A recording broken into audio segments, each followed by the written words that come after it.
Inflammatory bowel disease, or IBD, is a chronic condition that can cause regular episodes of gut inflammation, erosion, and scarring of the colon.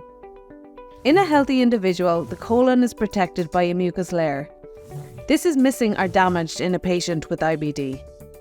The team at CÚRAM are working to design a new hydrogel that can mimic this protective layer in IBD patients. The hydrogel is delivered as an enema through the rectum into the colon, where it will reduce inflammation. The formulation consists of a hydrogel containing particles which are loaded with anti-inflammatory drugs. The drug-loaded particles are designed to travel directly to the inflamed regions of the colon.